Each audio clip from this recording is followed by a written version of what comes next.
They mocked her blood-stained scrubs. But seconds later, the entire courtroom stood in silence. The clock in the county courthouse struck 9 a.m., its sharp chime echoing through the grand hallways lined with faded portraits of long-retired judges. Inside courtroom 3B, every seat was already filled. At the front table sat Rachel Monroe, a 34-year-old emergency room nurse and mother of two. She was still wearing her faded blue scrubs, her hair hastily pulled into a loose bun, and her ID badge clipped crookedly at her side. Her sneakers, worn thin from endless hours on her feet, whispered against the polished floor as she shifted in her chair. Rachel hadn't had time to go home, not even for a quick change of clothes. Her 12-hour night shift had ended barely an hour ago, and it had been no ordinary night. Running trauma codes. Comforting families, saving lives. There had been no pause, no breath, no chance to think about herself. But this hearing was not optional. Today would determine whether she would keep partial custody of her children, Emma, her bright-eyed daughter, and Ethan, her rambunctious little boy, whether their father, freshly lawyered up and full of accusations, would strip her of her place in their lives. Rachel's hands trembled slightly as she straightened the pile of documents in front of her. Witness statements, work records, letters of recommendation, proof that she was stable, present, and capable. She had prepared for this fight. What she hadn't prepared for was the look on Judge Evelyn Carter's face when she entered the room. The judge, 62, sharp-eyed, and immaculately dressed in her flowing black robe, glanced down from the high bench, scanned the room, and froze. Her gaze locked onto Rachel's scrubs like a spotlight catching a wrongdoer on stage. "Miss Monroe," Judge Carter's voice cut through the room, clipped and cold. "Are you under the impression that this is a hospital?" Rachel blinked, caught off guard.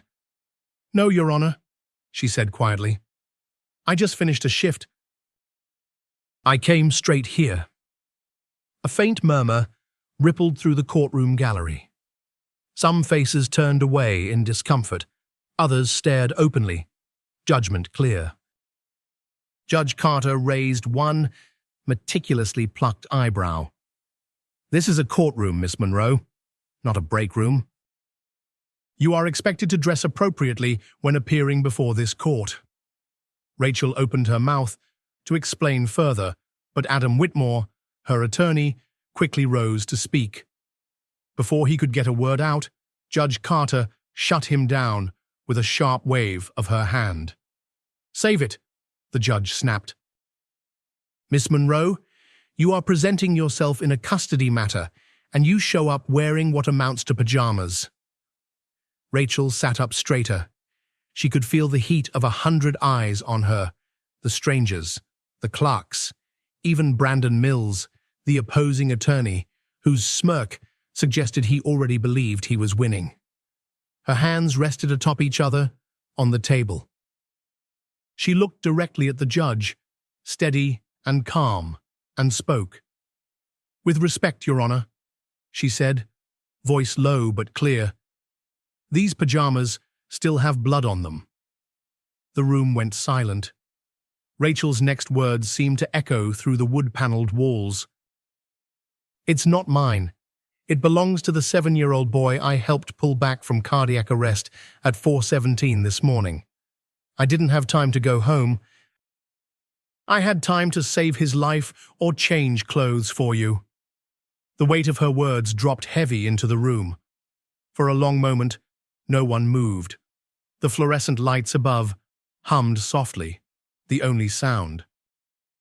Judge Carter opened her mouth, then closed it again. Even Adam, her quick-witted attorney, sat stunned into silence beside her. Across the room, a young woman in the back row slowly lifted her phone, discreetly hitting record. Rachel remained where she was, blood-stained, exhausted, and utterly unapologetic. She wasn't here to impress anyone. She was here to fight for her children. In the only clothes she had, on the same clothes in which she had fought to keep another mother's child alive just hours before. Judge Carter finally found her voice, although it sounded thinner now, less certain. "This is not a stage for dramatics, Miss Monroe." Rachel didn't flinch. She tilted her head slightly, not in defiance, but in quiet truth. "No, ma'am," she said simply. "It's a courtroom. And I respect it enough to show up, even if it meant not changing out of what I wore to save someone's son." Judge Carter's gavel came down once, hard. "Let's proceed." But it was too late. Outside the heavy oak doors, the first clip had already hit TikTok. Nurse scolded for wearing scrubs to court. Her reply? Pure dignity. It spread like wildfire. By noon, Respect the Scrubs was trending nationwide. By dinner time, Rachel Monroe's face-tired, strong, and utterly real was splashed across evening news broadcasts. But inside that courtroom, Rachel wasn't checking her phone. She wasn't thinking about the world outside. She was watching the clock on the wall. Because when the hearing ended, no matter the outcome, she still had a job to do. Pick up Emma from school.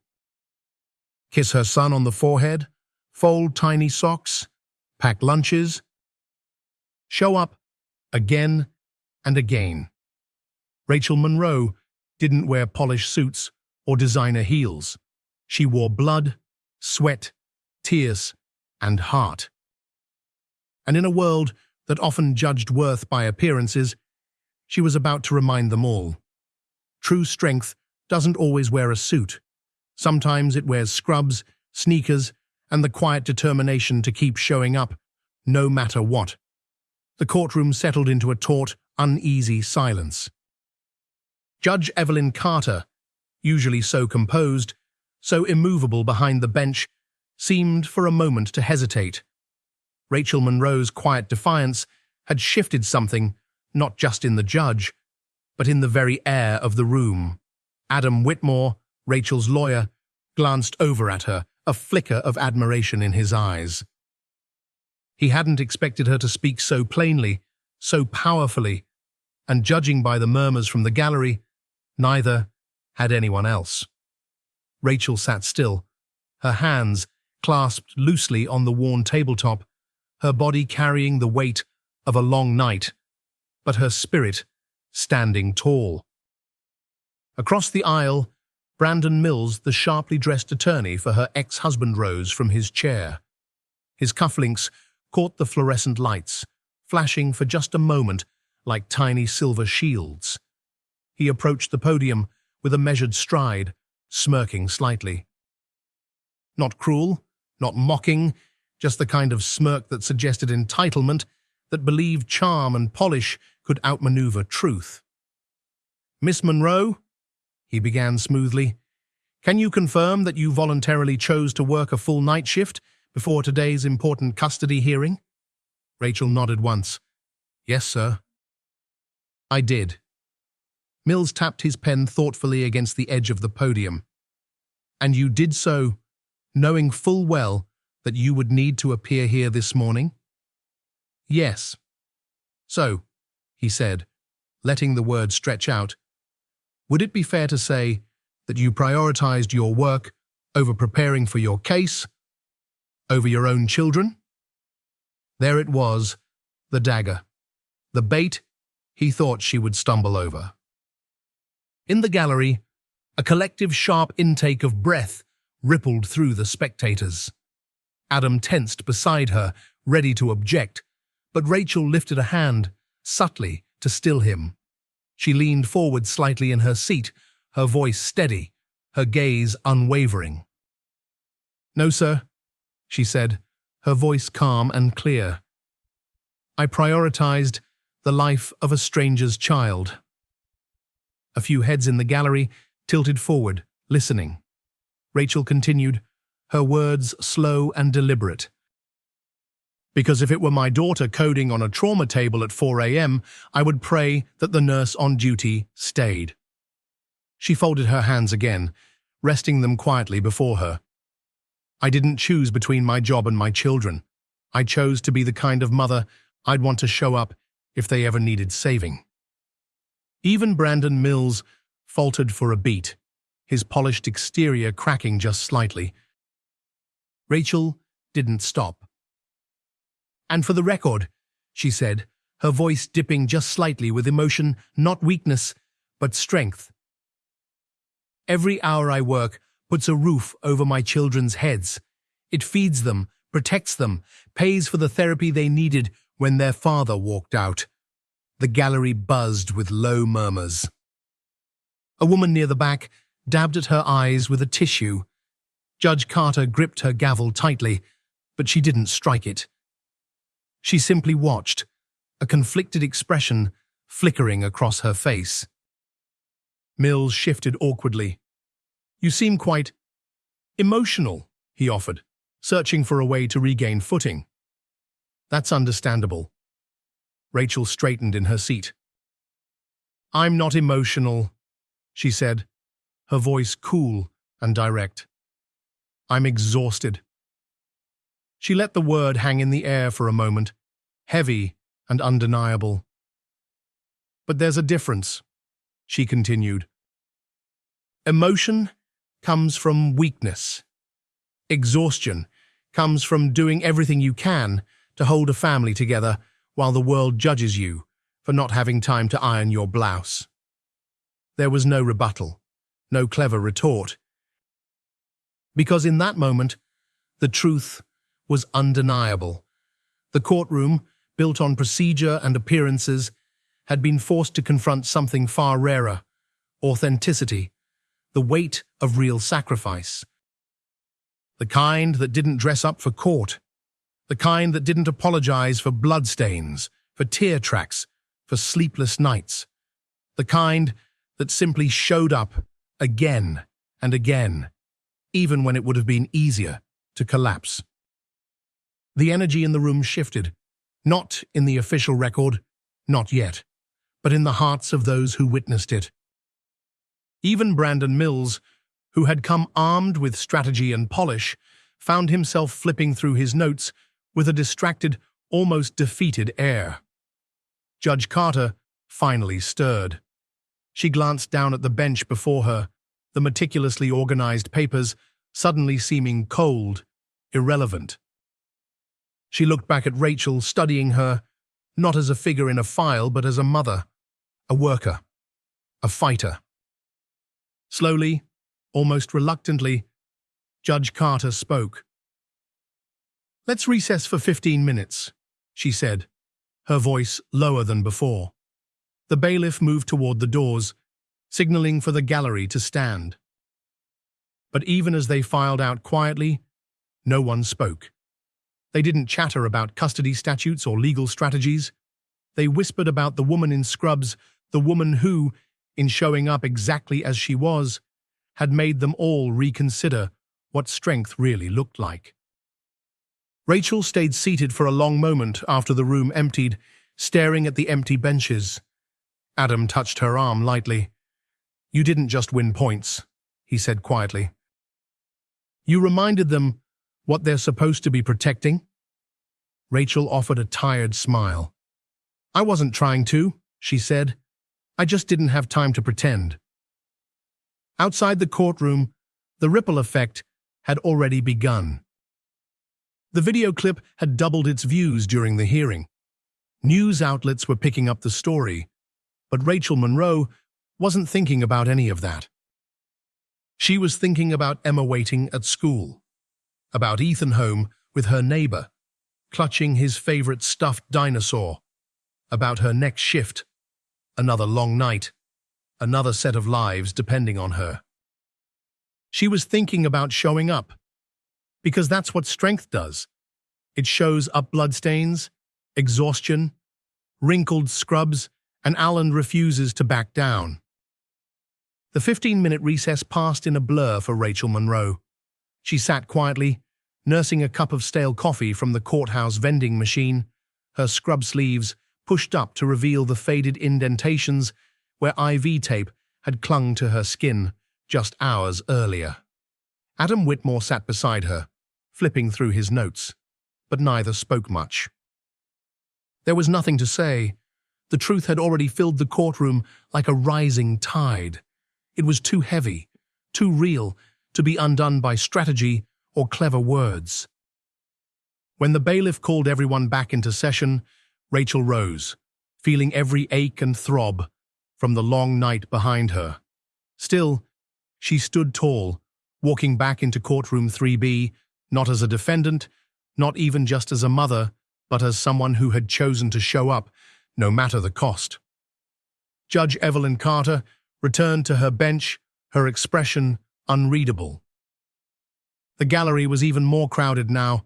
Word had spread. Nurses, paramedics, even a few off-duty firefighters had trickled in, their uniforms or badges visible under jackets. It wasn't a protest. It was silent solidarity. Rachel caught sight of them as she entered, and for a brief second, her throat tightened. But she swallowed it down. There was still work to do. Judge Carter rapped the gavel once. This court is back in session. Brandon Mills adjusted his tie and cleared his throat, trying to recover his footing. His polished charm looked out of place now, too glossy, too rehearsed in the wake of Rachel's raw honesty. Before he could continue, Adam stood. "Your Honor," he said, his voice respectful but firm. "Before proceeding, the defense would like to call our next witness." Judge Carter arched an eyebrow. "You may proceed." The heavy courtroom doors creaked open, and in walked Dr. Grace Sullivan, Chief of Emergency Medicine at Hopewell Medical Center. She moved with the calm authority of someone used to chaos. Her white coat was crisp, her shoes practical, her face composed but resolute. Rachel stared, stunned. She hadn't known Dr. Sullivan would come. Hadn't even dared hope. Dr. Sullivan approached the witness stand, was sworn in, and then faced the judge directly. "I'm here today," she began, her voice clear and unwavering, "to clarify exactly what Rachel Monroe does, because it seems that her appearance in court has been misunderstood." A murmur rippled through the room. Judge Carter straightened slightly, folding her hands before her. Dr. Sullivan continued. "Rachel Monroe is the nurse I call when a trauma code spirals out of control. She's the one who steps forward when others freeze. She's the nurse who holds the hands of dying children when their parents are stuck in traffic. The one who skipped 26 lunches in a row last spring so newer staff could rest." Her voice grew stronger. "She didn't wear scrubs to insult this court. She wore them because at 4:17 a.m. she was saving a child who had stopped breathing. And when the shift ended, she didn't think about herself. She thought about showing up here for her children." A hush fell over the room, thick and solemn. Dr. Sullivan reached into the pocket of her coat and pulled out a folded piece of paper. "I'd also like to submit this into the record," she said, handing it to the clerk. Judge Carter gestured for it to be brought forward. "It's a letter," Dr. Sullivan explained, "written by the parents of the boy Rachel saved this morning." Rachel inhaled sharply, her hands clenching in her lap. The judge unfolded the letter, her brow furrowing slightly as she read. It was short, only a few lines. But in those lines lived a universe of gratitude. To whom it may concern, if Rachel Monroe had not stayed past her shift, our son would not be breathing. Give her children back. She has earned them 100 times over. You could hear people sniffing in the gallery. Adam wiped discreetly at his eye with the edge of his sleeve. Even Brandon Mills shifted uncomfortably, his posture stiffening under the weight of it. Judge Carter set the letter down carefully, almost reverently. For a long moment, she said nothing. Dr. Sullivan remained standing, a pillar of calm in the storm she had just unleashed. Rachel sat motionless, overwhelmed, but somehow steadier too, like someone who realized she wasn't standing alone anymore. Finally, Judge Carter spoke. "Thank you, Dr. Sullivan," she said, her voice quieter than before. "You may step down." Dr. Sullivan nodded once, glanced briefly at Rachel with a small, encouraging smile, and returned to her seat. As she passed, Rachel managed to whisper, "Thank you," but the words barely made it out. Dr. Sullivan squeezed her shoulder gently in reply. "No speeches. No drama. Just showing up. One more time." Judge Carter leaned forward, addressing the court. "The letter has been entered into the record. We will proceed to closing arguments after a short recess."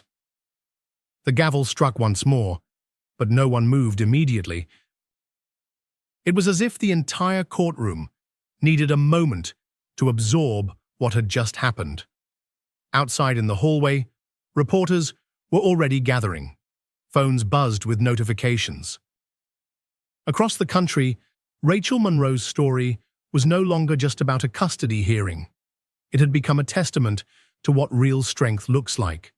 Scrubs still stained, shoes scuffed, eyes tired but unbroken. Rachel sat back down heavily on the wooden bench, exhaling for the first time in what felt like hours. Adam leaned in. "You changed the room," he said simply. Rachel shook her head. "I didn't do anything special," she said. "You showed up," Adam replied, "and sometimes that's everything." The second recess of the day was anything but ordinary. The courtroom doors had barely closed behind Judge Evelyn Carter when the whispers began. Not the typical courthouse murmurs about motions and objections, but something softer, more reverent. A ripple of respect had moved through the gallery, stirred by the simple, unwavering presence of Rachel Monroe. She sat quietly on the wooden bench outside the courtroom, her scrub pants wrinkled, her sneakers scuffed, her shoulders sagging under the combined exhaustion of a night spent saving lives and a morning spent fighting for her own. Adam Whitmore returned with 2 paper cups of weak coffee, handing one to Rachel without a word. She took it gratefully, warming her hands against the thin cardboard. Across the hall, clusters of spectators gathered, whispering. Some wore scrubs under their jackets. Some wore badges clipped to belts. Others simply wore expressions of deep, solemn recognition. They weren't here to witness legal maneuvering anymore. They were here for something else, something real. Adam leaned closer. "You're making history, you know," he said quietly. Rachel shook her head. "I'm just surviving." "Sometimes," Adam said, with a small smile, "that's what changes things." The bailiff called the court back into session, and once again the room filled, fuller now than before. Every bench was packed. People stood along the walls, silent and still. The mood had shifted. No one said it aloud, but everyone felt it. Something important was happening. Judge Carter re-entered, her black robes flowing behind her like a shadow. But even she seemed different, less like a gatekeeper, more like a witness. She sat taller, but not colder. Her eyes scanned the crowd and lingered, just for a moment, on the rows of nurses, EMTs, firefighters and parents who had quietly gathered. The gavel struck once. "This court is back in session." Brandon Mills rose slowly, glancing down at his notes. They suddenly looked flimsy. paper shields against a rising tide of truth. He approached the podium, cleared his throat, and tried to regain his usual polished tone. "Your Honor," he began, "I would like to proceed with final arguments." Judge Carter nodded. "You may proceed, Counselor." Mills turned to face the courtroom. "While we certainly respect Miss Monroe's contributions to the community," he said, his voice measured, "the issue before us today is not her employment, but her fitness as a custodial parent." A few murmurs rose from the gallery, quickly hushed. Mills pressed on. "Hard work, dedication, and sacrifice are admirable qualities," he continued, "but they do not negate the need for stability, consistency, and full availability in a child's life." He paused for effect. "Miss Monroe's demanding work schedule," he said, "may unfortunately hinder her ability to provide the consistent parental presence her children require." He returned to his seat, smoothing his jacket as he sat. Adam Whitmore stood next, carrying nothing but a single sheet of paper, a bullet-point list he barely glanced at. He walked slowly to the center of the courtroom, facing the judge, the gallery, and Rachel. "Your Honor," he began simply, "I could recite statutes. I could quote case law. I could spend an hour parsing legal definitions of stability." He folded the paper in half and tucked it into his pocket. "But the truth is sitting right here." He gestured toward Rachel, a woman who worked through the night, saving a child she had never met. A woman who left that trauma bay not to rest, not to recover, but to come here and fight for the right to keep raising her own children. Adam's voice grew stronger. "Is she tired? Of course, she should be." A soft ripple of assent moved through the room. "But tired does not mean unstable. It does not mean unfit. It means she is fighting two battles, the one inside hospital walls and the one inside these walls, because both matter." Adam looked directly at Judge Carter. "And if we are to measure fitness by who shows up for the hard things, then Rachel Monroe is not just fit to parent. She is extraordinary." He returned to his seat without another word. The room held its breath. Judge Carter sat silently for a long moment, her hands folded neatly atop her bench. Finally, she cleared her throat. "This court will take a brief recess to deliberate." The gavel fell. Rachel exhaled slowly, feeling the air whoosh from her lungs. Adam gave her a small nod of encouragement. "You did it," he whispered. Rachel shook her head. "I just told the truth." As they waited, Rachel's mind drifted not to the headlines she didn't know were already forming, not to the videos going viral, not even to the laws that would soon change. She thought of Emma's freckled nose and missing front tooth, of Ethan's clumsy hugs and wild bedtime stories. She thought of every late-night shift, every lunch skipped, every tear wiped, every doubt swallowed, and she thought of something her mother had once told her. Real strength doesn't need an audience. It just needs a reason. Rachel had never needed applause. She just needed to show up. And that was exactly what she had done. The heavy wooden doors creaked open again as Judge Evelyn Carter returned to the bench. Rachel Monroe rose to her feet instinctively, though her body ached with fatigue. The entire courtroom followed, the gallery packed tighter now than ever. Even the latecomers, standing along the walls, stood ramrod straight. Judge Carter settled herself behind the bench, folding her hands together carefully, as if trying to gather her thoughts before they scattered. She glanced around the room, at the nurses standing in silent solidarity, at the paramedics with their turnout bags still at their feet, at the strangers who had shown up not for spectacle, but for truth. Her gaze lingered on Rachel. For a moment, it felt less like judge to defendant and more like one tired woman to another, recognizing something familiar, something painful, something real. The gavel struck once, but softer than before. "This court has reviewed the transcript," Judge Carter began, her voice steady but carrying an undercurrent of something different. Softer, more human. "We have reviewed the documentation. We have heard the testimony." She paused, letting the words settle. "Miss Monroe," she said, addressing Rachel directly now, "earlier today, you said something that stayed with me." The entire room leaned forward. "You said that you didn't choose between your job and your children. You chose to be the kind of mother who would show up if her child ever needed saving." Rachel's heart thudded painfully in her chest.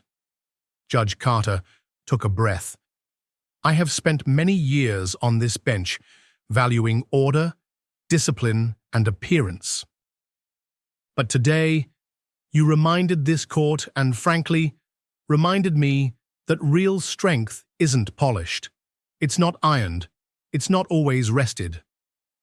The gallery was absolutely silent, the air so thick with emotion it almost vibrated.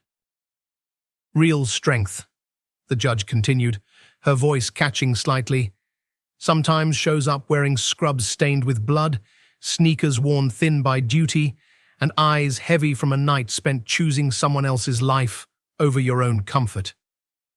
Rachel felt her throat tighten. She clenched her hands together to keep them from shaking. Judge Carter's gaze swept the room, fierce now. "This court strikes all previous commentary regarding Miss Monroe's attire from the official record permanently." A low, collective exhale rippled through the gallery.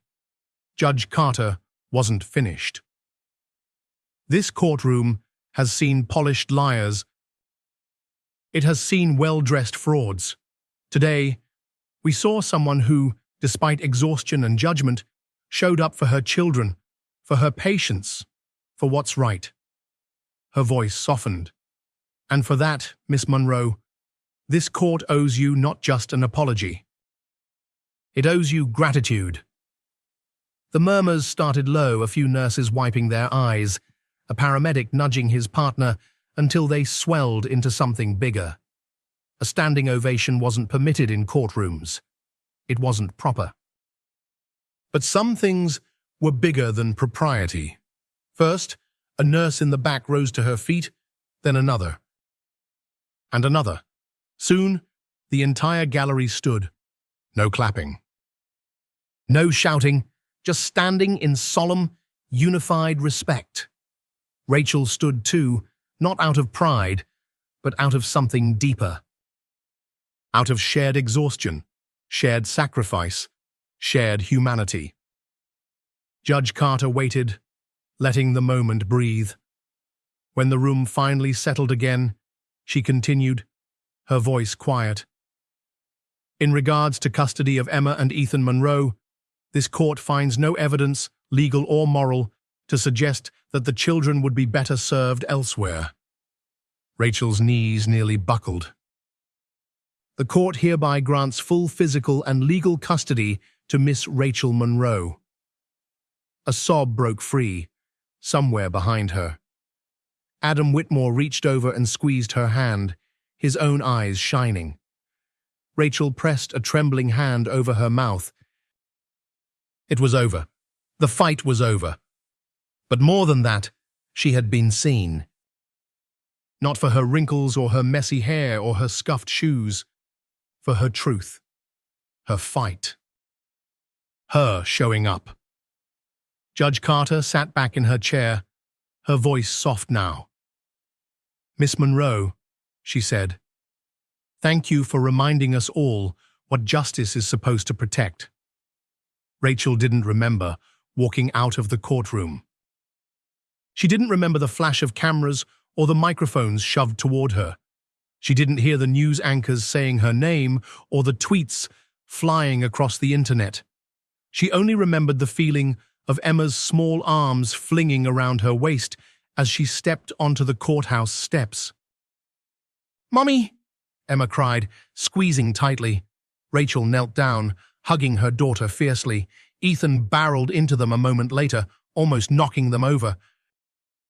Adam hovered protectively nearby, shielding them from the growing crowd. Rachel buried her face in her children's hair, breathing them in. The rest of the world could wait. Right now, she was exactly where she needed to be, and she had shown up. Blood-stained. Exhausted, unapologetic, exactly enough. Exactly right. Exactly theirs. That night, Rachel Monroe sat at her small kitchen table. The same kitchen where she packed school lunches and paid bills by the light of a flickering bulb. In front of her lay a folded newspaper, its front page splashed with a headline that almost didn't feel real. "Nurse who chose a child's life over courtroom etiquette wins national respect." Her name was everywhere. News anchors recited her closing words. Talk shows debated her story. Editorials praised her as the real America, the tired, overworked, underappreciated heart that kept the country beating. Rachel hadn't set out to make headlines. She had only shown up. As she sipped lukewarm tea, her phone buzzed again, another message, another email, another voicemail from someone she didn't know, thanking her. She turned the phone face down. Her world had not changed in the ways that mattered. The mortgage still needed paying. Emma still had a math test on Friday. Ethan's soccer cleats still needed new laces. Rachel smiled faintly to herself. Fame, she knew, was loud, but real life was quiet. And she preferred it that way. Across the city, beyond the glare of headlines, Judge Evelyn Carter sat in her chambers, the transcript of the day's hearing spread out before her.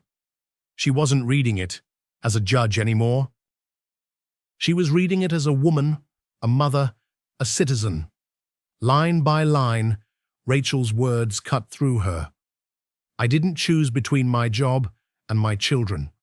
I chose to be the kind of mother I'd want to show up if they ever needed saving." Judge Carter stared out the window.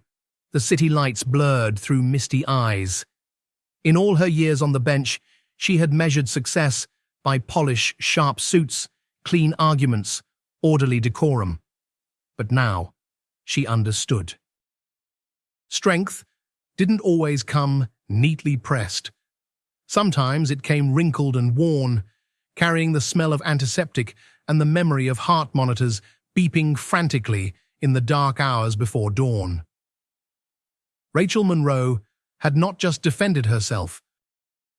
She had reminded the system what it was supposed to stand for, not appearances, not performance, but truth, sacrifice, service. Judge Carter leaned back in her chair and whispered to no one. "We forgot." Outside the courthouse the next morning, the world hadn't moved on.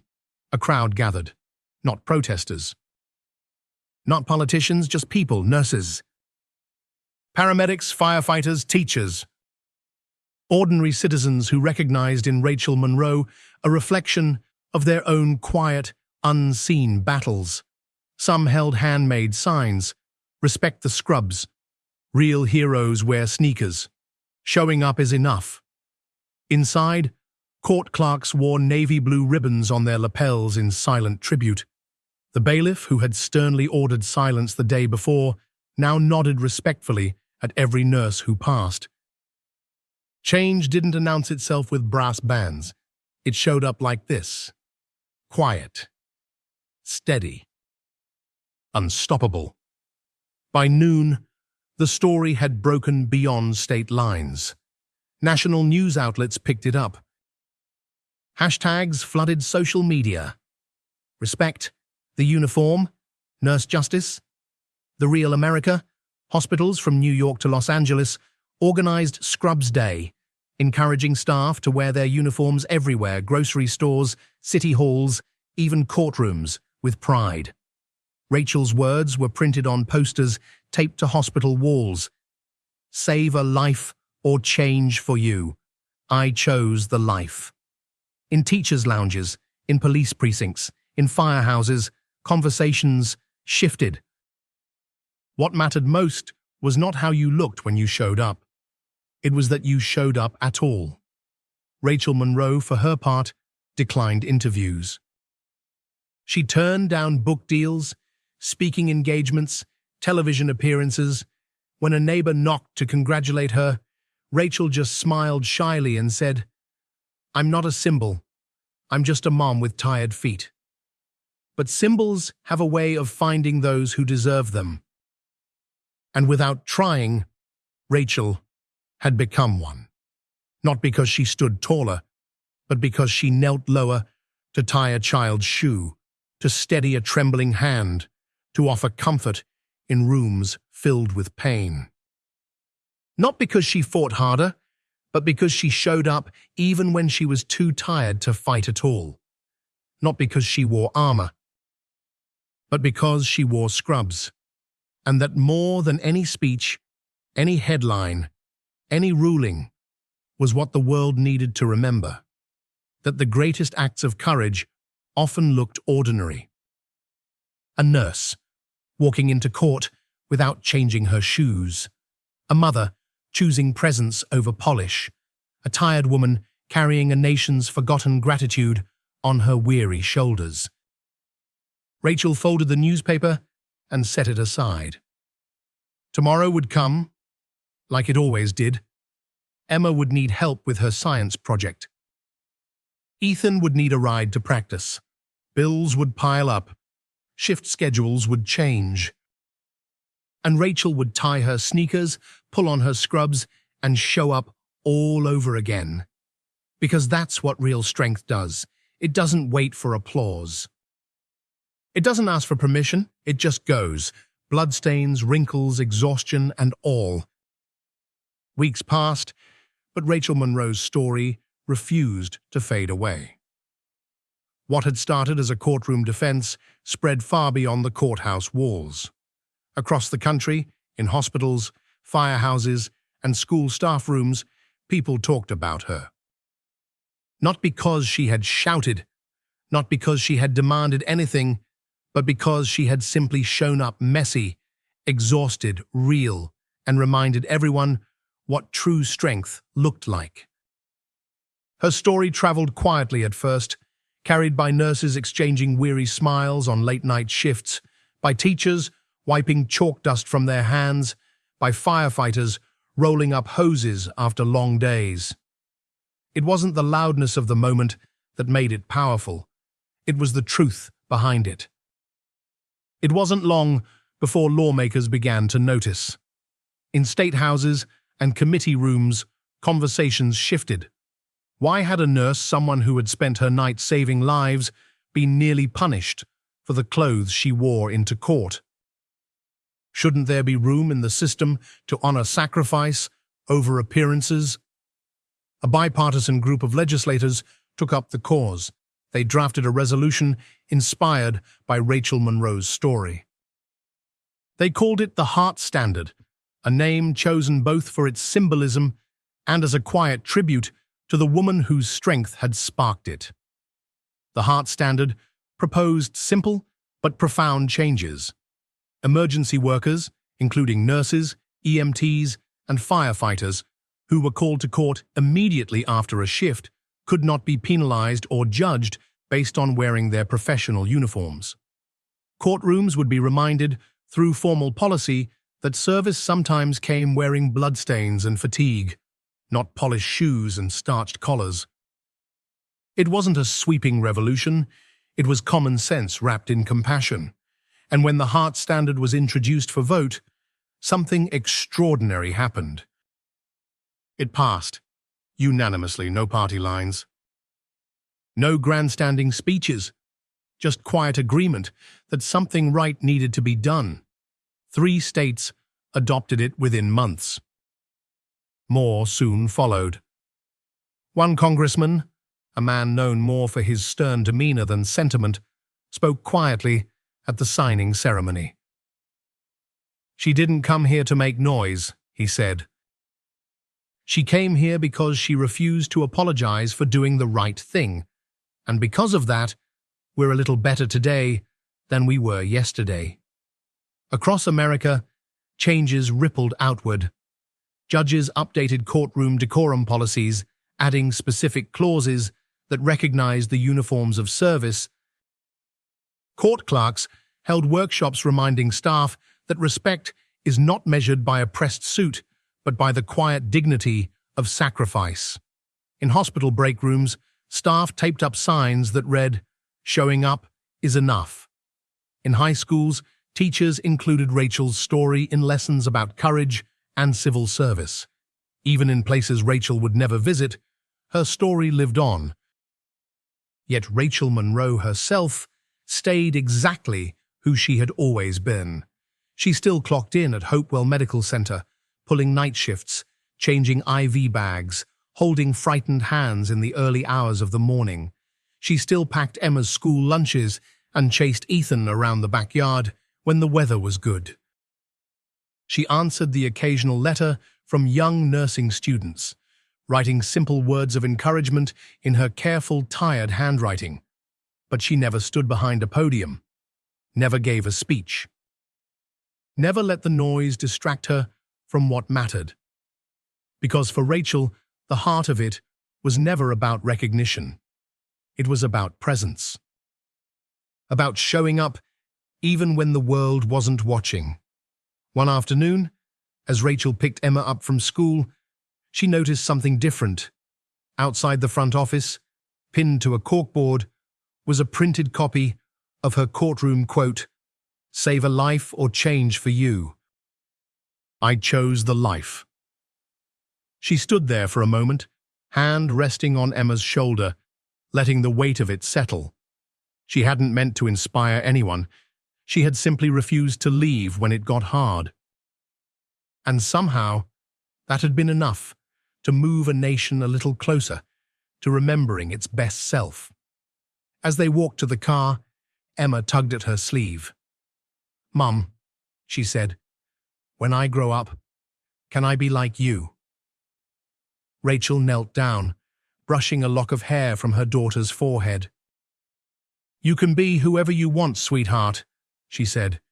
"But if you show up for the people who need you even when it's hard, even when no one claps for you, then you'll be just right." Emma grinned and skipped ahead toward the car, her backpack bouncing. Rachel stood for a moment longer, letting the cool breeze carry away the ache in her shoulders. In a world that often measured success by polish, she had chosen to measure it by presence. And somehow, without asking for it, she had changed the rules for everyone who would come after her. Because sometimes, the most powerful thing you can do is simply refuse to leave. Bloodstained, exhausted, unapologetic. And still standing. The impact of Rachel Monroe's story didn't stop with a few new policies or a couple of headline news cycles. It took root, slow and steady, in the hearts of people who needed a reminder that real heroism wasn't loud or flashy. It was tired, it was messy, it was worn in the quiet moments when no one else was paying attention. One morning, about 3 months after her courtroom hearing, Rachel received a letter at her modest home. It was handwritten on thick museum stationery and bore a seal she didn't recognize. Inside was a short message, polite and formal, but the meaning behind it made her sit down at the kitchen table and just stare for a moment. The State Museum of American Labor and Service wanted her scrubs. They weren't asking for a replica. They didn't want a photograph. They wanted the real ones, the blue, blood-stained scrubs she had worn into courtroom 3B on that pivotal day. They wanted to display them permanently alongside artifacts like the worn boots of a 9/11 firefighter and the soot-covered helmet of an Appalachian coal miner. Rachel read the letter twice, her fingers tracing the official seal at the top. It felt surreal. Her scrubs weren't a symbol to her. They were just clothes. Stained, threadbare at the seams, carrying the scent of antiseptic and exhaustion no matter how many times they were washed. She hadn't worn them to make a statement.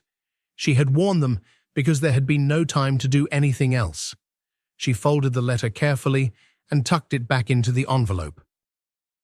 That night, after Emma and Ethan had gone to bed, Rachel pulled open the bottom drawer of her dresser. There, neatly folded, sat the scrubs. The faint stain on the sleeve was still visible, a stubborn reminder of the life she had fought to save just hours before her life became something the country watched unfold. She hesitated for a long time. Part of her wanted to keep them, to hold on to the tangible proof of everything she had survived. But deeper down, she understood. They didn't really belong to her anymore. They belonged to every tired nurse who wondered if their work mattered, to every single mum showing up when the world told her she wasn't enough, to every exhausted soul choosing presence over polish. With a quiet nod to herself, Rachel placed the scrubs into a clean box, wrapped carefully in tissue paper, and wrote a short note to accompany them. The note was simple. It said, "These aren't special. They're just the clothes I wore the day I refused to apologize for showing up." A few weeks later, the exhibit opened. It wasn't grand or flashy. It didn't need to be.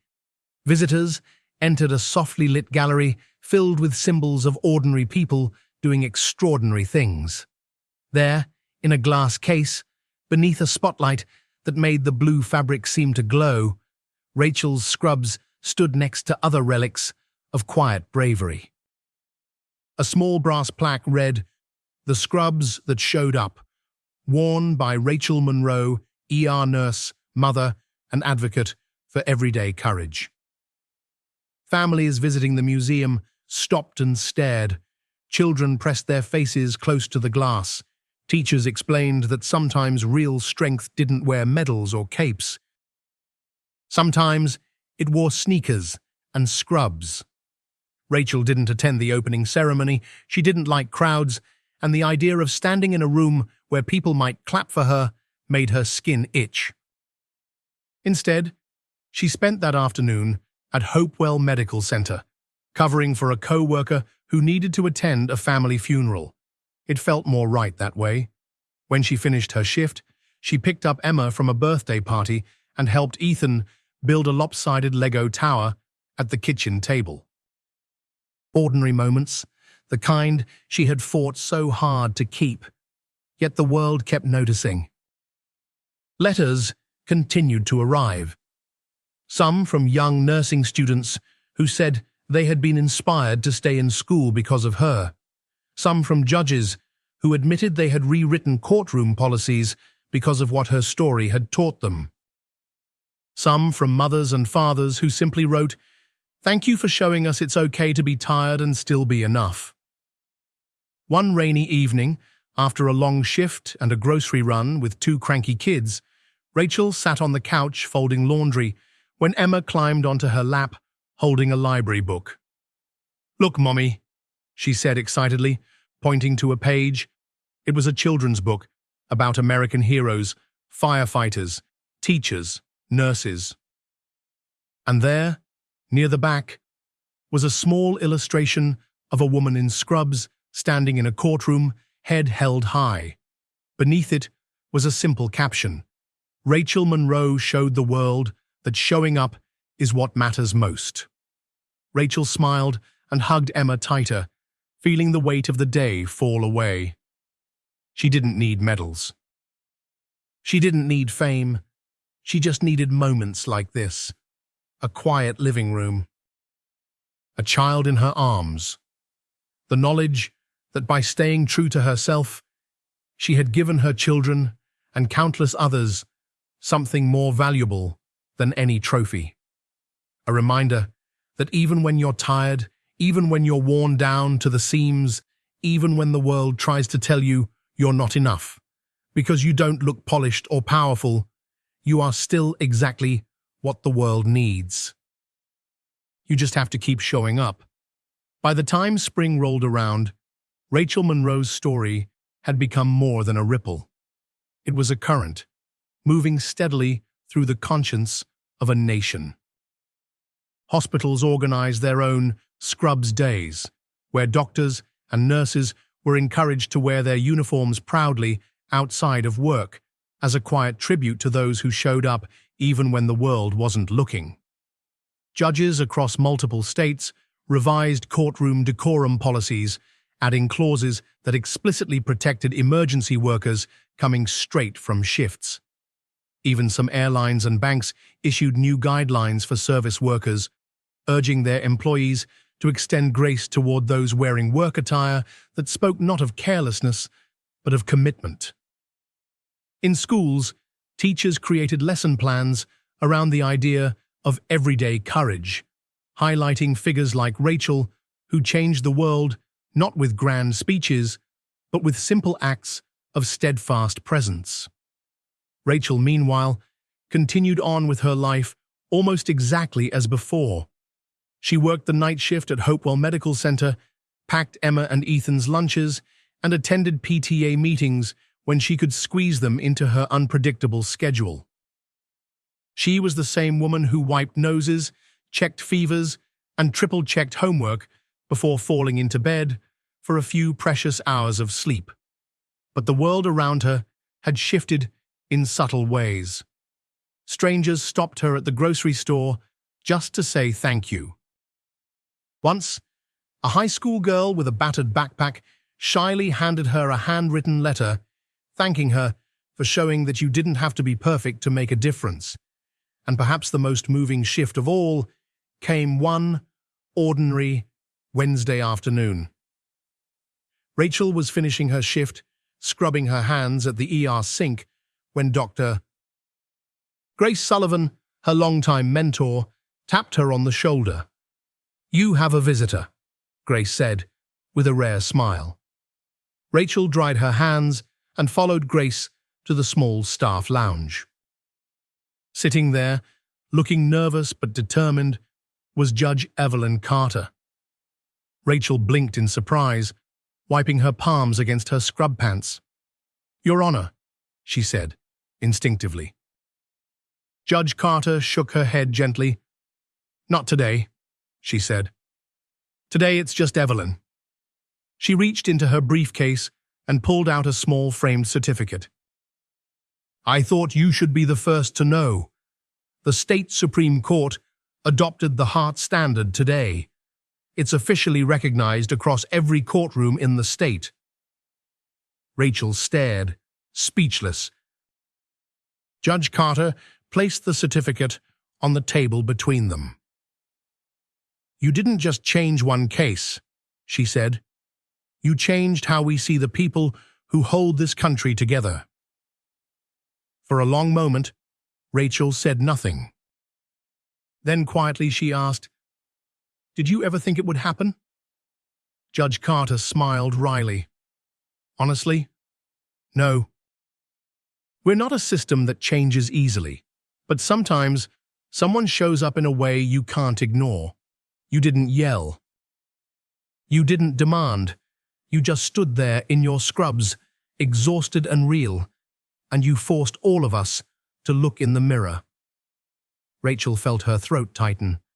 She wasn't used to being praised. It felt heavy, strange, almost undeserved. She thought about the hundreds of nights spent racing between trauma bays, about the mornings she barely had the strength to get out of her car, about the countless tiny choices to stay, to fight, to show up. "I wasn't trying to change anything," she said quietly. "I know," Judge Carter replied. "That's why it mattered." They sat together for a while, no longer judge and defendant, but two women who understood the weight of showing up when it mattered most. Before she left, Judge Carter pressed the frame into Rachel's hands. "Hang it somewhere your children can see," she said. "Let them know what their mother built with nothing but a heart too stubborn to quit." Rachel nodded, too moved to find the right words. That night, after tucking Emma and Ethan into bed, Rachel hung the certificate on the hallway wall outside their bedrooms. It wasn't flashy, it wasn't gold or glittering, but when the morning sun poured through the windows, it caught the simple black letters perfectly. The Heart Standard, a tribute to those who choose presence over polish. Rachel stood there for a long time, her hand resting on the wall. In the end, she realized it wasn't about scrubs or courtrooms or headlines. It was about the quiet, stubborn refusal to believe that being exhausted meant you were less worthy. It was about showing her children and anyone else who needed to see it that real strength wasn't measured by appearances. It was measured by the simple, sacred act of showing up, even when everything inside you begged to sit down. Rachel Monroe never set out to be a symbol. She simply chose, day after day, to stay in the fight. And in doing so, she had given a weary nation something it didn't even realize it needed: a reminder that grace, dignity, and courage don't always come dressed for a parade. Sometimes they come wearing scuffed sneakers and a wrinkled pair of scrubs, standing quietly in the back of a courtroom, refusing to leave. Months rolled quietly into a new season. By the time summer painted the town in gold and green, Rachel Monroe's story had woven itself so deeply into the fabric of everyday life that even those who didn't know her name still carried the lessons she had left behind. Across courtrooms and hospitals, in busy cafeterias and quiet waiting rooms, her example lived on, not through noise, but through the quiet standard she had set. Rachel herself returned to the simple rhythms of her life. She still pulled long shifts in the ER, still woke before sunrise to braid Emma's hair for school, still helped Ethan hunt for ladybugs in the backyard after dinner.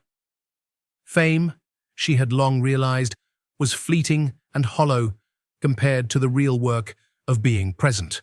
One evening, after another long shift that stretched well past midnight, Rachel sat out on the back porch, a worn sweatshirt pulled over her scrubs, a mug of cold coffee cradled in her hands. The stars hung low and bright above her, and the night air buzzed softly with the hum of distant crickets. She had been thinking a lot lately about legacy, not the kind that ended up on plaques or in textbooks, but the quieter kind, the one that lived in how a child remembered their mother's hands, or how a tired nurse found the courage to stay one more hour because she believed someone noticed. Her thoughts were interrupted by the sound of small footsteps padding across the wooden floor inside. A moment later, Emma appeared at the doorway, rubbing sleep from her eyes. "Mom," she said, her voice small in the heavy night. "Can I sit with you?" Rachel opened her arms without a word, and Emma climbed into her lap, curling against her chest like she had when she was little. They sat together in silence for a long while, the kind of silence that didn't demand words to feel full. Finally, Emma spoke, her voice muffled against Rachel's sweatshirt. "At school today, my teacher asked us who our heroes are. Some kids said movie stars, some said astronauts. I said you." Rachel blinked hard against the sting in her eyes. "Me?" she managed to whisper. Emma nodded against her. "You don't wear a cape or fly in space, but you help people, and you never give up. Even when you're tired." Rachel pressed a kiss into her daughter's hair, breathing in the scent of soap and sunshine. "I'm just doing my best, sweetheart," she said. "That's what makes you my hero." Emma said simply. You don't have to be perfect. You just have to be there. Rachel didn't answer right away. She just held her tighter, feeling the truth of those words sink deep into her bones.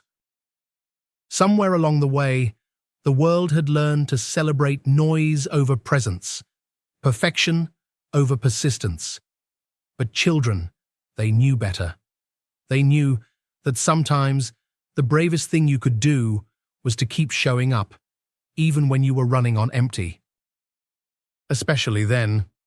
Later that week, a letter arrived from a small community hospital 2 states away. Inside was a photo of a new break room, freshly painted and modestly furnished. On one wall hung a framed print of Rachel's now famous words, "Save a life or change for you. I chose the life." Beneath it, a simple dedication, in honor of those who show up. Rachel traced the words with her fingertips, smiling softly. She would never meet most of the people who sat in that break room. She would never know their names, their stories, their private battles, but somehow she had stood with them anyway. Not because she had intended to, simply because she hadn't backed down. In the months that followed, Rachel continued living the only way she knew how, quietly, steadfastly, imperfectly showing up. She taught Emma and Ethan to value kindness over polish, persistence over applause. She showed them that real courage wasn't about being the strongest in the room, it was about being the one who stayed when others left. About being the one who cared, even when no one was watching. About being the one who carried grace, not on their sleeve, but in their tired, determined hands. On the first anniversary of the courtroom hearing that had changed everything, Rachel didn't attend any ceremonies. She didn't give interviews. She didn't make speeches. She packed Emma's lunch, tied Ethan's sneakers, worked a 12-hour shift, and came home to kiss her children goodnight. And when she turned off the light and closed the door to their bedrooms, she stood there for a moment in the dark hallway, her heart full to bursting with a quiet kind of pride. The world would move on as it always did. Headlines would fade. Trends would change. But somewhere out there, in hospitals and homes and courtrooms and classrooms, someone would remember. Someone would stand a little taller in their scrubs or speak a little softer to the exhausted mother in the grocery store, or hold the door open a little longer for the tired man in the faded uniform. And maybe, just maybe, they would understand that heroism doesn't always arrive with trumpets. Sometimes it slips in quietly, wearing sneakers and fatigue and a heart too stubborn to quit. Sometimes it just shows up, and sometimes that's enough to change everything. The summer sun was already high when Rachel Monroe received the call that would once again stir the quiet waters of her life. It came from Hopewell Medical Center, but not from the ER desk or the nursing supervisor. It came from the hospital's board of directors. They were organizing something, a ceremony, they said. Low-key, respectful. No flashing cameras, no grand speeches. Just a moment to recognize the lives Rachel had touched, the lives her story had quietly reshaped. Rachel hesitated. She had never liked standing in the center of attention. Saving lives had never been about recognition. It was simply what she did, the same way some people breathed or sang or built houses. But when the board member on the other end of the line said they had also invited Emma and Ethan, Rachel's heart softened. Maybe, she thought, it wasn't about her. Maybe it was about giving her children a day they would remember, a day they could look back on and feel proud of the life they had lived together. So on a bright Saturday morning, Rachel pulled on a fresh set of scrubs, not because anyone demanded it, but because they were the truest uniform she knew, and walked with her children hand in hand through the hospital's wide glass doors. Inside, the lobby had been transformed. Nurses in navy blue scrubs lined the walls, standing at attention like an honor guard. Doctors and EMTs and janitors and cafeteria workers stood shoulder to shoulder, a silent testament to the power of quiet, faithful service. A small platform had been set up near the registration desk, draped simply in white linen. No elaborate decorations, no spotlights. Just a place for words that mattered. As Rachel stepped into the room, the entire assembly turned toward her, and without a single prompting word, they began to clap. It wasn't the roaring applause of a concert or a sporting event. It was steady, measured, deep. A sound that said, "We see you. We remember." Rachel froze for a moment, overwhelmed. Emma squeezed her hand. Ethan beamed up at her, his chest puffed out with pride. Slowly, Rachel made her way toward the platform, every step echoing against the polished floor. At the podium stood Dr. Grace Sullivan, her usual composed expression softened by something rare and beautiful genuine pride. "Doctor." Sullivan cleared her throat, waiting for the applause to fade. Then she began. "Today," she said, "we honor a nurse who didn't ask for headlines, who didn't seek recognition, who simply showed up when it mattered most, not just for her patients, but for all of us." She gestured toward a new plaque, unveiled beside the platform. Rachel blinked, tears welling in her eyes as she read the inscription. The Rachel Monroe Center for Resilient Care, dedicated to those who choose presence over polish, compassion over convenience, and courage over comfort. Dr. Sullivan continued, her voice steady. "From this day forward, every new nurse, every volunteer, every doctor who passes through these halls will be reminded that true strength is not measured by perfection, but by persistence. By showing up, tired and wrinkled and human, and saying, 'I'm here, I care.' Rachel Monroe showed us that, and because of her, countless others will remember it too." Rachel stepped forward to accept the plaque, her hands trembling slightly. She didn't give a speech. She simply bowed her head in gratitude, letting the moment speak for itself. After the ceremony, the staff mingled, laughing and sharing quiet memories. Emma and Ethan raced around the lobby, showing their friends the plaque, their faces glowing with pride. Rachel stood off to the side, sipping lukewarm coffee, when a young nurse approached her. She couldn't have been more than 23, her badge new, her eyes wide with that mixture of hope and fear that all rookies carried. "Miss Monroe," she said shyly, "I just wanted to thank you. When I was thinking about quitting last year, my mom showed me your story. It kept me going." Rachel smiled, feeling the familiar ache in her chest. "It's not about being perfect," she said gently.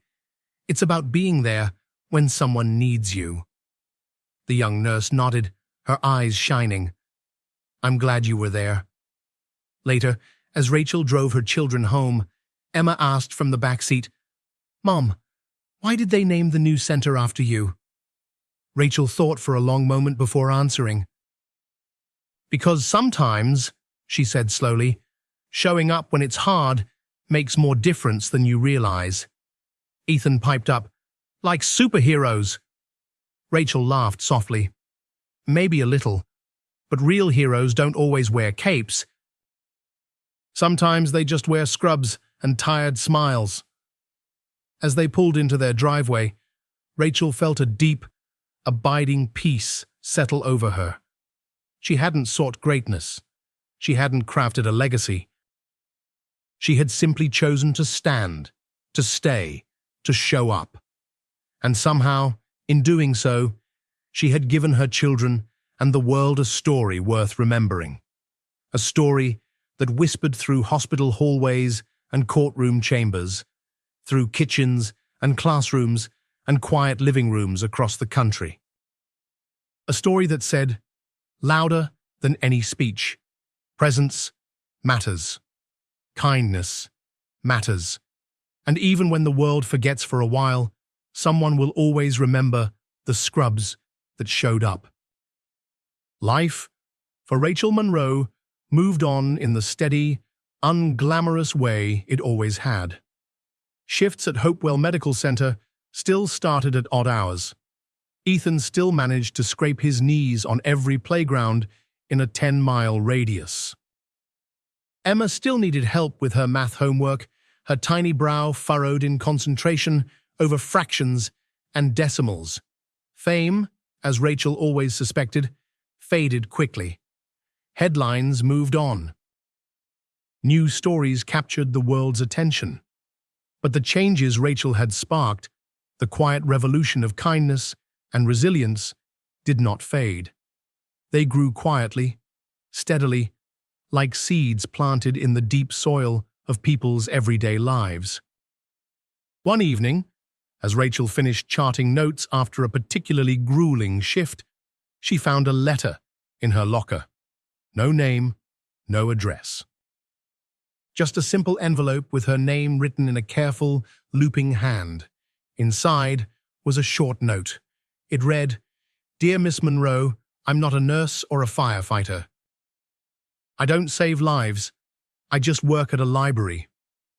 But last week, when a mother with 3 small kids came in, tired and embarrassed because she couldn't afford late fees, I thought about you.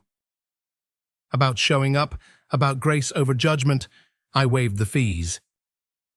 I let her check out books, and when she cried, I remembered, this is how we change the world. One small moment at a time. Thank you for reminding me." Rachel read the note twice, then tucked it carefully into her wallet. It wasn't about big moments. It never had been. It was about 1,000 tiny acts of mercy that built something stronger than applause. They built hope. Later that week, Hopewell Medical Center hosted its first Resilience Day, a new tradition born from Rachel's story. Staff were encouraged to wear their scrubs proudly, to share stories of moments when they showed up tired, afraid, or overwhelmed, and stayed anyway. Rachel hadn't planned to speak. She preferred the background, the quiet corners. But when the microphone was offered to her, and the room full of nurses, techs, janitors, and doctors all turned toward her with a kind of unspoken trust, she stepped forward. She didn't give a speech. She told a story. She spoke about a night when she was so exhausted she could barely keep her eyes open, and how she had still stayed with a frightened teenager waiting alone in the ER until her parents arrived. Not because it was her job, but because it was the right thing to do. She spoke about how showing up doesn't mean you have to be perfect. It just means you have to be willing. When she finished, there were no standing ovations, no thunderous applause, just quiet nods. Tearful smiles. A room full of people who understood that in the end, it wasn't about the uniforms or the rules or the policies. It was about one candle lighting another, and another, and another. A few weeks later, Rachel received another letter. This time, from a courthouse hundreds of miles away, where a judge had quoted her words during a custody case, reminding everyone that being tired does not mean being unfit. Another seed planted, another light passed along. Rachel kept all the letters in a small wooden box at the back of her closet. She never bragged about them. She didn't frame them or post them online. But sometimes, when the world felt especially heavy, she would sit on her bed late at night, pull out a few of the notes, and remind herself that she wasn't alone, that the choice to show up, even when exhausted, even when unseen, had rippled out further than she would ever truly know. On a crisp autumn afternoon, Rachel sat on the porch with Emma and Ethan, sipping tea while the kids raked leaves into uneven piles for jumping. Emma looked up suddenly, her cheeks flushed from the chill. "Mom," she said, "when I grow up, I'm going to help people too. Maybe I'll be a nurse like you. Or maybe I'll be a teacher, or work at a shelter." Rachel smiled, her heart aching in the best way. "You can be anything you want," she said. "Just remember, it's not about being famous or getting medals. It's about being there, especially when it's hard." Ethan ran over, throwing a handful of leaves into the air like confetti. "I'm going to be a firefighter," he declared proudly. Rachel laughed, gathering both her children into a hug. "You'll both be exactly what the world needs," she said, "as long as you remember to lead with your heart." That night, as she tucked them into bed, Rachel paused for a moment longer at the doorway. She watched them breathing softly, their faces untroubled by the weight of the world, and she made a quiet promise to herself to keep showing up, to keep choosing presence over polish, compassion over convenience, because one candle lights another, and the world needed all the light it could get. The first anniversary of Rachel Monroe's courtroom hearing arrived on a day filled with blue skies and a sharp autumn breeze. She hadn't planned to do anything special. There were no scheduled interviews, no commemorative speeches, no official ceremonies. Rachel had hoped it would pass quietly, like any other day marked more by the small rhythms of life than by public memory. But life, as it often does, had different plans. That morning, Rachel dropped off Emma and Ethan at school, packed their lunches with little notes tucked inside, and headed to Hopewell Medical Center for another shift. As she pulled into the parking lot, she noticed something odd. Nurses, doctors, custodians, and even security guards were all gathered outside the hospital entrance. Some wore scrubs. Some wore uniforms. Some wore everyday clothes. But all of them held small silver bells in their hands, the kind you might find on a Christmas wreath or tied to a child's backpack. Rachel parked and stepped out of her car slowly, feeling the hum of anticipation in the air. Dr. Grace Sullivan spotted her and motioned her forward with a warm smile. Rachel approached the gathering, unsure of what was happening. Grace stepped up to a makeshift podium, a simple folding table, draped with a white cloth, and raised her hand for silence. The crowd quieted immediately. Grace's voice carried across the parking lot firm and clear. "Today, we gather, not just to honor one nurse or one moment," she said, "but to honor every act of showing up, every tired footstep that carried someone back into the fight.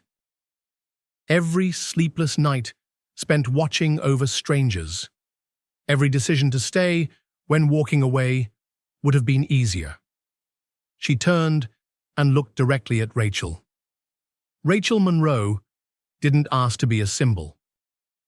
She didn't seek to change the world. She simply chose to show up again and again and reminded the rest of us that showing up is enough. Grace paused, her eyes glinting with emotion. "And so today, across hospitals, firehouses, classrooms, and courtrooms around the country, we ring these bells not for fame, not for victory, but for presence, for resilience, for all the unsung heroes who keep the world standing when it would be easier to let it fall." She lifted her bell high, and with a single nod, the entire crowd followed suit. For a moment, there was only silence. Then, as if on cue, hundreds of tiny silver bells rang out across the parking lot, their clear, bright notes rising into the crisp autumn air. Rachel stood frozen, her hand pressed over her heart as the sound washed over her. It was not loud. It was not overwhelming. It was simple, pure, real. A tribute built not on fireworks or confetti, but on the quiet acknowledgement that presence, in all its messy, exhausted, beautiful forms, mattered. Across the country, in cities Rachel had never visited, similar gatherings took place. In Chicago, a group of nurses gathered outside Mercy General, their bells chiming in the cold wind. In Atlanta, firefighters stood shoulder to shoulder in front of their station, heads bowed as they rang their bells. In a small town in Vermont, a school held a moment of silence, broken only by the sound of tiny bells, rung by children too young to understand the full story, but old enough to know it mattered. Rachel felt a hand slip into hers. She looked down to find Emma and Ethan, who had been quietly led to her side by a smiling hospital volunteer. Emma held a small bell, her fingers wrapped tightly around the handle.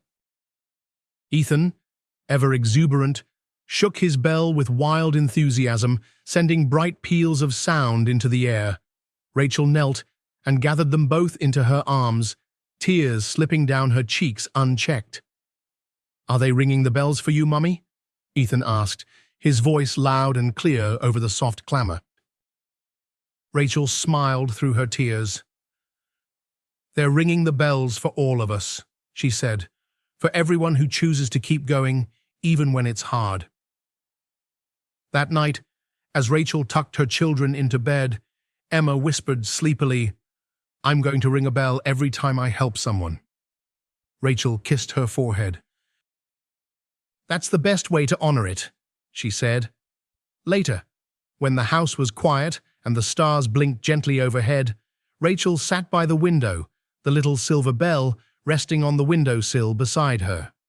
She thought about the hundreds, maybe thousands of people who had rung their bells today, about the nurses pulling double shifts, the teachers staying late to help struggling students, the janitors cleaning empty hallways long after everyone else had gone home.